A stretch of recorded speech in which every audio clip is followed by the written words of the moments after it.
Sau đây là cách biên tập audio của mình.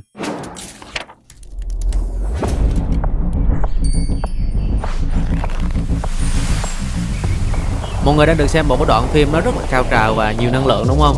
Nhưng ngược lại thì bây giờ là một hình ảnh rất là bình yên trên một nền nhạc cực kỳ dễ chịu. Với cách thể hiện như thế này thì người xem người ta rất tập trung vào âm thanh, đặc biệt là lời nói của chúng ta. Vì vậy thể loại nhạc này sẽ phù hợp dành cho những bạn nào mà làm vlog kiểu chill chill, kể chuyện hay là tự sự, chia sẻ một vấn đề gì đó. Còn những thể loại mà nhạc cao trào như lúc đầu thì sẽ phù hợp cho những cái video về du lịch, thể thao hay là high fashion. Để tạo ra một video hấp dẫn thì âm nhạc là một yếu tố không thể thiếu, kết hợp với hình ảnh một cách hợp lý nữa thì nó sẽ tạo ra cảm xúc. Nhưng để video của các bạn có thêm sự chân thật thì rất nhiều người hay bỏ qua yếu tố này, đó chính là âm thanh môi trường. Tức là những âm thanh như thế này. Thường thì những âm thanh này mình luôn khuyên mọi người nên thu trực tiếp, nhưng mà trong một số trường hợp chúng ta không thể nào thu được thì mình sẽ sử dụng âm thanh từ người bên ngoài. Và hôm nay mình sẽ giới thiệu cho mọi người một kho âm thanh đến từ phần mềm Edit KineMaster.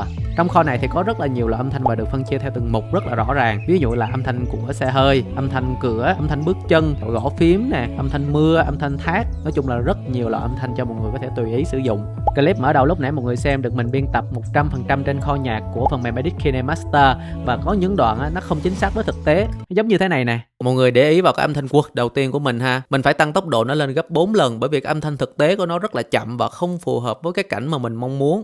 Đa phần các bạn sẽ không sử dụng âm thanh này và đi tìm một âm thanh gì đó nó diễn ra nhanh hơn đúng không? Nhưng mình chỉ cần tăng tốc độ của cái âm thanh quật này lên thôi là nó đã ra một cái âm thanh mà chúng ta đã mong muốn rồi. Vậy thì chúng ta đâu cần phải tìm đâu xa mà chúng ta tiết kiệm thời gian đi rất là nhiều. Ngoài ra thì có rất nhiều bạn hỏi mình về âm thanh riser thì mình tìm kiếm ở đâu. Nhưng thực tế là mọi người có thể tự tạo được âm thanh riser. Ví dụ như thế này. Đây đơn giản là một âm thanh mình có thể tự tạo ra bằng miệng cũng được. Để mà biến nó thành âm thanh riser thì mọi người chỉ cần giảm tốc độ của nó đi giống như thế này. Sau đó mọi người giảm âm lượng ở khúc đầu, nhưng mà tăng âm lượng lớn lên dần ở khúc sau bằng keyframe. Vậy là xong. Chỉ cần biết sử dụng các chức năng trong menu âm thanh này thì chúng ta có thể tạo ra rất là nhiều loại âm thanh rất là đa dạng. Áp dụng cái cách biên tập này thì mình đã tạo ra rất là nhiều âm thanh để phù hợp cho nhiều loại hình ảnh khác nhau. Bên cạnh đó thì kho nhạc của phần mềm này nó cũng rất là nhiều và nó hoàn toàn miễn phí. Mình sẽ để tên 2 bài nhạc mà mình đã sử dụng ở đây cho mọi người tham khảo nha.